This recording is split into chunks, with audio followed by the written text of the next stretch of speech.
بسم اللہ الرحمن الرحیم۔ السلام علیکم پیارے بچوں، کل سے ہم اخلاق نبوی صلی اللہ علیہ وسلم کا مشقی کام لکھ رہے ہیں۔ آج اسی سلسلے میں سوال نمبر 6 ہم لکھیں گے۔ لکھنے سے پہلے لکھنے کی جو روٹین ہے، ہمارے جو اصول ہے وہ ذہن نشین کر لیں کہ آپ لوگوں نے صاف لکھنا ہے، بالکل خوش خط لکھنا ہے۔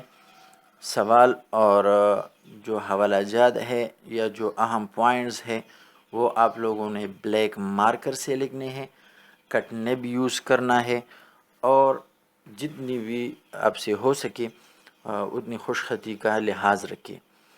اچھا جی، سوال نمبر 6 ہے، جب کبھی حضرت فاطمہ رضی اللہ تعالی عنہ آپ کے پاس آتی تو آپ صلی اللہ علیہ وسلم کیا کرتے تھے؟ آپ لوگوں نے یہ حوالہ لکھنا ہے۔ حوالہ کے بعد یہاں پر یہ چھوٹا سا ذہنی خاکہ ہے، آپ نے انہی پوائنٹس سے یہ خاکہ لکھنا ہے۔ پوائنٹس یہاں پر ہمارے پاس یہ ہیں۔ حضرت فاطمہ رضی اللہ تعالی عنہ بالکل سینٹر میں لکھیں۔ پہلا پوائنٹ ہے بے انتہا محبت، پھر لکھنا ہے فرط محبت سے حضور پاک کا کھڑے ہونا اور بوسہ دینا اور اپنی جگہ پر بٹھانا۔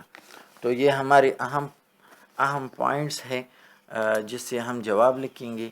تو انہیں آپ ذہنی خاکہ ذہن نشین کر لیں، اور ذہنی خاکہ آپ لوگوں نے حوالہ کے بعد لکھنا ہے۔ اس کے بعد آپ نے جواب لکھنا ہے۔ جواب ہمارے پاس ہے، حضرت فاطمہ رضی اللہ تعالی عنہ آپ صلی اللہ علیہ وسلم کی سب سے پیاری اور چہیتی بیٹی تھیں، جمع تھیں۔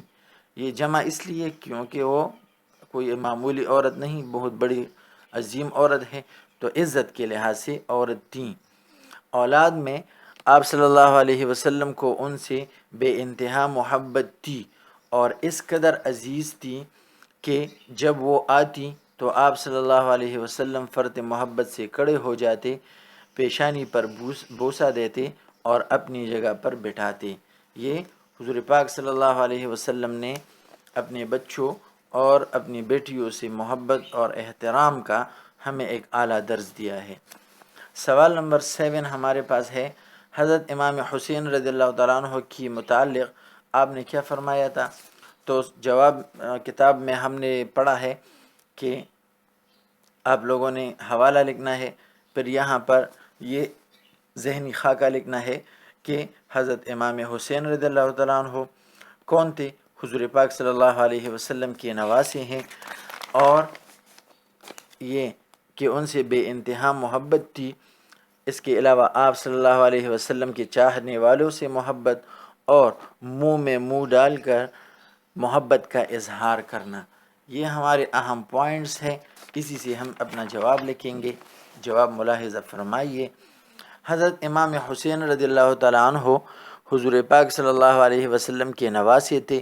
نواسے یعنی ان کے ماں باپ تو حضرت فاطمہ اور حضرت علی کے بیٹے تھے۔ حضرت فاطمہ حضور پاک کی بیٹی اور حضرت علی یہ حضور پاک کے داماد بھی تھے اور چچا زاد بھی تھے۔ آپ رضی اللہ تعالیٰ عنہ سے حضور پاک کو بے انتہا محبت تھی، فرمایا کرتے تھے کہ حسین میرا ہے اور میں اس کا ہوں، خدا اس سے محبت رکھے جو حسین سے محبت رکھتا ہے۔ اکثر امام حسین کو گود میں لیتے اور ان کے منہ میں منہ ڈالتے اور فرماتے، خدایا میں اس کو چاہتا ہوں اور اس کو بھی چاہتا ہوں جو اسے چاہے۔ تو حضور پاک صلی اللہ علیہ وسلم نے حضرت سیدنا امام حسین سے خود بھی محبت فرمائی ہے اور اپنی امت کو بھی یہ تلقین فرمائی ہے کہ میرے اس نواسے سے آپ نے بے حد محبت کرنی ہے۔ یہ مشقی سوالات میں ہمارے ہاں سوال نمبر 8 اور سوال نمبر آخری ہے۔ سوال ہے کہ حضرت زینب نے، یہ حضور پاک کی بیٹی تھی، تو حضرت زینب نے اپنے شوہر کی رہائی کے لیے فدیے کے طور پر کیا چیز ارسال کی تھی؟ غزوہ بدر کے بارے میں بات ہو رہی ہے، جو اسلام کی پہلی غزوہ ہے، اور ابھی کچھ لوگ مسلمان ہوئے ہیں، زیادہ تر لوگ مشرک ہیں۔ تو ایسا بھی ہوتا تھا کہ بیوی مسلمان تو شوہر کافر، شوہر مسلمان تو بیوی کافر، باپ مسلمان تو بیٹا کافر، بیٹا مسلمان تو باپ کافر. تو اس طرح یہ اسی زمانے کی بات ہو رہی ہے. تو آپ لوگوں نے حوالہ لکھنا ہے. حوالہ کے بعد یہاں پر یہ ذہنی خاکہ ہے کہ حضرت زینب رضی اللہ تعالی عنہ یہ شوہر بطور قیدی آئے. یہ غزوہ بدر میں مسلمانوں کے ہاتھوں قید ہوئے. فدیے کی رقم کا مطالبہ ہوا اور یہ مشورے کے ذریعے. تو حضرت زینب نے اپنے گلے کا ہار جو ان کو حضرت خدیجہ نے جہیز کے طور پر دیا تھا وہ ارسال کیا، لیکن حضور پاک وہ ہار دیکھ کر آبدیدہ ہوئے اور پھر واپس کرنے کا ارادہ کیا، تو پھر اس کی واپسی. تو اسی پوائنٹ سے ہمارا جواب بنے گا. جواب ہم لکھتے ہیں، ملاحظہ فرمائیے، آپ صلی اللہ علیہ وسلم کی داماد حضرت زینب کے شوہر اور نام ان کا آپ نے یاد رکھنا ہے ایم سی کیوز کے لیے بھی اور جواب کے لیے بھی. ابو العاص بن ربیع غزوہ بدر میں مشرکین کی جانب سے شریک تھے. مشرکین مکہ کی جانب سے یہ ابو العاص بن ربیع یہ حضرت زینب کے شوہر یہ شریک تھے. اپنی رہائی کے لیے فدیے کی رقم ادا نہ کر سکے تو گھر کہلا بھیجا، یعنی گھر یہ بات یہ بھیجی کہ میری رہائی کے لیے، مجھے چھڑانے کے لیے کچھ بھیج دیجئے. حضرت زینب نے اپنے گلے کا ہار فدیے کے طور پر بھیج دیا. یہ وہ ہار تھا جو حضرت زینب رضی اللہ تعالی عنہ کی جہیز میں حضرت خدیجہ نے ان کو دیا تھا. رسول پاک صلی اللہ علیہ وسلم نے ہار دیکھا تو بےتاب ہو گئے اور آنکھوں سے آنسو نکل آئے. پھر صحابہ کرام سے پوچھا کہ تمہاری مرضی ہو تو ہار زینب کو بیچ دوں. سب نے بصر و چشم منظور کیا. کیونکہ صحابہ کرام کہاں حضور پاک سے کے خلاف جانے والے تھے. تو سب نے دل و جان سے اس بات کو قبول کیا کہ جی ہاں، آپ یہ ہار حضرت زینب کو واپس کیجئے. اچھا جی، جس طرح ہمارا اصول ہے کہ ہم ہر سبق اور ہر نظم کا مرکزی خیال لکھتے ہیں، تو اسی سلسلے میں ہم اس سبق کا بھی مرکزی خیال لکھیں گے. مرکزی خیال میں آپ لوگوں نے پہلے ہیڈنگ دینی ہے. مرکزی خیال خوش خط مارکر سے بڑا بڑا لکھنا ہے. اس کے بعد آپ نے حوالہ لکھنا ہے جس طرح سے ہم ابھی تک حوالہ لکھتے آئے ہیں.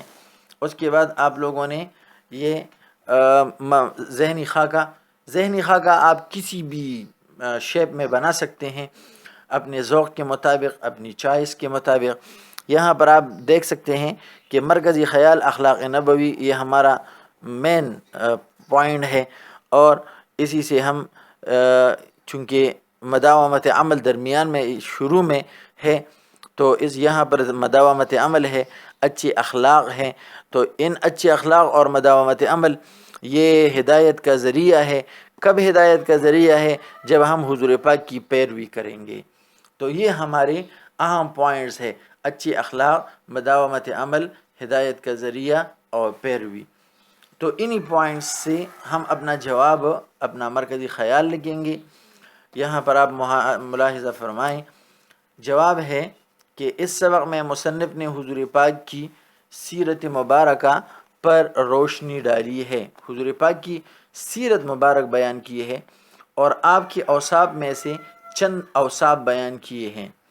آپ صلی اللہ علیہ وسلم کی اخلاق کا سب سے پہلا وصف مداومت عمل ہے.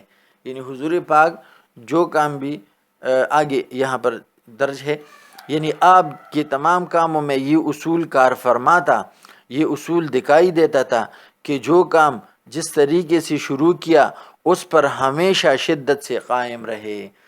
یعنی جو کام، جو اچھا عمل، اخلاق کا جو بھی اچھا پہلو آپ صلی اللہ علیہ وسلم نے اختیار کیا تو ساری زندگی اس پر کارآمد رہے اور اس پر پابندی سے عمل کرتے رہے. حسن سلوک کا یہ عالم تھا کہ چھوٹے بڑے، امیر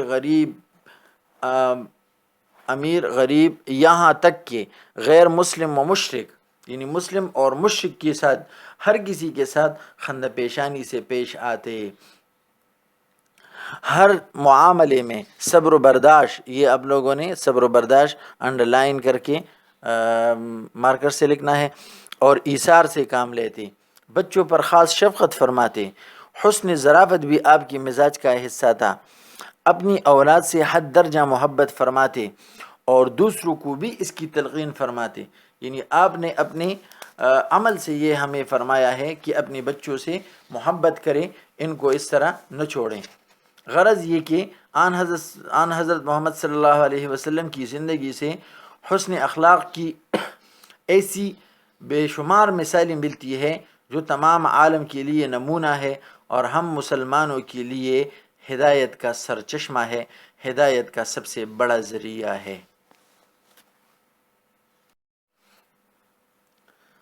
اچھا جی، جس طرح ہم ہر سبق اور ہر نظم کا مرکزی خیال لکھتے ہیں، بالکل اسی طرح ہم ہر سبق اور ہر نظم کا خلاصہ لکھتے ہیں، جو آپ کے لیے سبق کو یاد رکھنے، سیاق و سباق، مشقی سوالات اور لانگ کویسچن، شارٹ کویسچن، ان سب کے لیے آپ نے سارے سبق کا خلاصہ اچھی طرح ذہن نشین رکھنا ہوتا ہے۔ تو اس سلسلے میں یہاں پر ابھی ہم اخلاق نبوی صلی اللہ تعالیٰ علیہ وسلم کا خلاصہ لکھ رہے ہیں۔ آپ لوگوں نے سب سے پہلے سوال لکھنا ہے یا صرف ہیڈنگ دینی ہے خلاصہ، اس کے بعد آپ لوگوں نے یہاں پر جس طرح ہم لکھتے آئے ہیں حوالہ لکھتے ہیں، حوالہ کے بعد یہاں پر یہ ذہنی خاکہ ذرا ملاحظہ فرمائیے، اسی ذہنی خاکے کے پوائنٹس سے ہم اپنا خلاصہ بنائیں گے۔ اخلاق نبوی کا خلاصہ ہے اور یہاں پر مداومت عمل سے شروع ہے، جس طرح کتاب میں موجود ہے۔ مداومت عمل چند اہم اوصاف: حسن خلق، ایثار، تواضع، بچوں پر شفقت، لطف طبع، اولاد سے محبت، انہی پوائنٹس سے ہم اپنا خلاصہ لکھیں گے جو کہ جس طرح کتاب میں موجود ہے۔ اچھا جی، جواب ملاحظہ فرمائیے، اس سبق میں مصنف نے حضور پاک صلی اللہ علیہ وسلم کے چند اہم اوصاف، یہ لفظ اوصاف آپ لوگوں نے مارکر سے لکھنا ہے اور انڈر لائن کرنا ہے، بیان کیے ہیں، جن میں سب سے پہلا مداومت عمل ہے۔ یہ لفظ مداومت عمل آپ اس کو انڈر لائن کر کے مارکر سے لکھیں۔ رسول پاک اپنی زندگی میں اسی اصول کی پابندی فرماتے تھے، یعنی جس کام کو جس طریقے سے شروع فرمایا اس کی شدت سے پابندی فرماتے۔ سنت کا لفظ ہماری شریعت میں اسی اصول سے پیدا ہوا ہے، یعنی یہ جو لفظ سنت آیا ہے نا، سنت جس کے لفظی معنی طریقہ یا راستہ ہے، تو یہ کہاں سے آیا ہے؟ یہ اسی حضور پاک صلی اللہ علیہ وسلم کے فعل، قول، عمل کو یہ سنت کہتے ہیں۔ حضور پاک کی خدمت میں رہنے والوں سے یہ ثابت ہے، یعنی ان سے یہ مروی ہے کہ آپ صلی اللہ علیہ وسلم نہایت نرم مزاج، خوش اخلاق اور نیک سیرت تھے۔ یہ نیک سیرت لفظ یہ آپ لوگوں نے انڈر لائن کرنا ہے، مارکر سے لکھنا ہے۔ ہر کسی سے خند پیشانی سے ملتے، لوگوں کی ناگوار باتوں کو برداشت فرماتے، کسی کی کوئی بات بری معلوم لگتی تو سب کے سامنے ذکر نہ کرتے بلکہ اشارتاً سمجھا دیتے۔ سبق میں تفصیل کے ساتھ اس بات کو ہم پڑھ چکے ہیں کہ حضور پاک صلی اللہ علیہ وسلم عام مثالوں کے ساتھ فرماتے تھے کہ بعض بندے اس طرح کرتے ہیں، بعض لوگوں کی یہ عادت ہوتی ہے، یہ اسی بات کی طرف اشارہ ہے تاکہ اسے شرمندگی محسوس نہ ہو۔ رسول پاک صلی اللہ علیہ وسلم کی اخلاق کا ایک نمایاں وصف ایثار ہے۔ ایثار آپ لوگوں نے مارکر سے لکھ کر انڈر لائن کرنا ہے۔ اب ایثار کیا ہے؟ ایثار یعنی دوسروں کی خوشی و آرام کو اپنی خوشی و آرام پر فوقیت دیتے۔ فوقیت، یہ فوقیت اصل میں ایثار ہے، تو اس کو آپ انڈر لائن کر کے مارکر سے لکھیں۔ جیسا کہ ایک بار آپ کی پیاری بیٹی حضرت فاطمہ کو کنیز کی سخت ضرورت تھی، لیکن آپ نے پہلے اصحاب صفہ کا انتظام ضروری سمجھا اور حضرت فاطمہ کی ضرورت کو اتنا مقدم نہیں جانا۔ عام زندگی میں رسول پاک صلی اللہ علیہ وسلم اپنے اکثر گھر کے کام خود فرماتے، خود جھاڑو دیتے، کپڑوں میں پیوند لگاتے اور بازار سے سودا لاتے، غلاموں اور مسکینوں کے ساتھ بیٹھتے، بچوں پر خاص شفقت فرماتے اور فصل کا نیا میوہ حاضرین میں سب سے کم عمر بچی کو عنایت فرماتے۔ کبھی ظرافت کی باتیں بھی فرماتے. یہ ظرافت یہ بھی حضور پاک کے مزاج کا حصہ ہے، تو یہ بھی آپ انڈر لائن کر کے مارکر سے لکھیں. مثلا ایک بار حضرت انس کو دو کان والے کہہ کر پکارا. اسی طرح آن حضرت صلی اللہ علیہ وسلم کو اپنی اولاد سے بے انتہا محبت تھی. اولاد انڈر لائن کر کے مارکر سے لکھنا ہے. حضرت فاطمہ آپ کی پیاری سب سے چہیتی بیٹی تھی. اس طرح حسین سے بھی بے انتہا محبت تھی اور فرماتے یہ میرے گلدستے ہیں. اکثر یہ بھی فرماتے کہ حسین میرا ہے اور میں اس کا ہوں. اپنے بیٹے ابراہیم کی وفات پر آپ بہت رنجیدہ تھے. ابراہیم یہ حضور پاک کا بیٹا ہے اور یہ بچپن ہی میں وفات پا گئے ہیں. اور فرمایا آنکھیں آنسو بہا رہی ہے، دل غمزدہ ہو رہا ہے، لیکن ہم منہ سے وہی باتیں کہیں گے جن کو خدا پسند فرماتا ہے. تو یہ ہے آپ لوگوں کا خلاصہ جو آپ لوگوں نے خوش خط لکھنا ہے. اور چونکہ یہ جو اکثر ویڈیوز آپ لوگ ڈاؤن لوڈ کرتے ہیں، پھر اس کو آپ آگے پیچھے کر کے اپنے پاس محفوظ رکھ سکتے ہیں.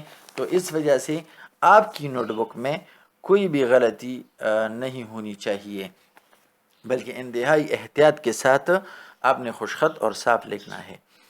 اچھا جی، کتاب میں بعض سوالات ایسے ہوتے ہیں جو مشقی سوالات تو نہیں ہوتے، لیکن وہ کنسیپچول کویسچنز بن سکتے ہیں اور یہ انتہائی اہم ہوتے ہیں. تو اسی طرح بعض اہم سوالات ہم نے چوز کیے ہیں آپ لوگوں کے لیے، آپ لوگوں کے پیپرز کے لیے، آپ لوگوں کے علم اور نالج کے لیے. تو ان میں سے چند 4-5 سوالات یہاں پر بھی درج ہے. آپ لوگوں نے بالکل اوپر نیو پیج پر لکھنا ہے بلیک مارکر سے اضافی سوالات. پھر اضافی سوالات مطلب یہ کہ یہ آپ کے مشق سے اضافی ہے، باقی آپ کے نالج سے اضافی نہیں ہے، بلکہ یہ اس میں سے اکثر سوالات آئے ہیں، آتے رہتے ہیں. تو اچھا جی، سب سے پہلا سوال جو ہم نے لیا ہے وہ ہے سنت سے کیا مراد ہے. لفظ سنت سے کیا مراد ہے؟ تو آپ لوگوں نے حوالہ لکھنا ہے. حوالہ کے بعد آپ لوگوں نے جواب لکھنا ہے. رسول پاک صلی اللہ علیہ وسلم نے جس کام کو جس وقت اور جس طریقے سے شروع فرمایا اس پر شدت سے قائم رہے. سنت کا لفظ، سنت جس طرح پہلے میں نے عرض کیا، سنت کا لفظی معنی ہے راستہ یا طریقہ. تو سنت کا لفظ ہماری شریعت میں، ہماری دین میں اسی اصول سے پیدا ہوا ہے. سنت وہ فعل ہے جس پر رسول پاک نے ہمیشہ مداومت فرمائی ہو، یعنی اس پر استقلال سے قائم رہے اور بغیر کسی خاص وجہ کے اسے کبھی ترک نہ فرمایا. سنت کی جمع سنن ہے. چونکہ سنن یہ خلاف قیاس ہے، تو سنت کی جمع سنن یہ آپ نے ذہن نشین رکھنا ہے. اور یہ بعض اوقات پیپرز میں آتا رہتا ہے، ایم سی کیوز میں بھی آتا رہتا ہے، سنت کی جمع ڈیش ہے، سنت کی جمع سنن ہے. اچھا جی، سوال نمبر 2 یہاں پر آپ کے لیے اضافی سوالات میں جو ہم نے لیا ہے وہ ہے جو کتاب میں آیا ہے کہ حضور پاک نے حضرت فاطمہ کی بجائے اصحاب صفہ کے انتظام کو مقدم سمجھا. تو اصحاب صفہ ہے کون؟ اس بارے میں یہاں پر آپ یہ جواب ملاحظہ فرمائیے. سب سے پہلے آپ نے سوال لکھنا ہے جس طرح وہاں پر گزر گیا. یہاں پر آپ نے حوالہ لکھنا ہے. حوالہ کے بعد آپ نے خوش خط جواب لکھنا ہے، کٹ نب سے لکھنا ہے. جواب ہے صفہ عربی زبان کا لفظ ہے اور اس کے معنی ہے سائبان، سائباں. لیکن مسجد نبوی میں ایک چبوترا تھا. یہ تو اس کے لفظی معنی ہے.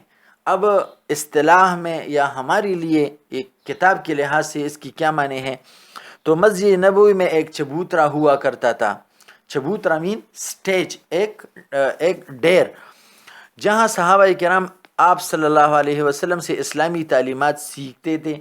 حضور پاک نے ان چند صحابہ کرام کو بٹھا رکھا تھا کہ جو بھی وحی آتی تھی، جو بھی احادیث ہوتی تھی، تو یہ صحابہ کرام ان کو درج کرتے تھے، یاد کرتے تھے اور پھر کیا کرتے تھے؟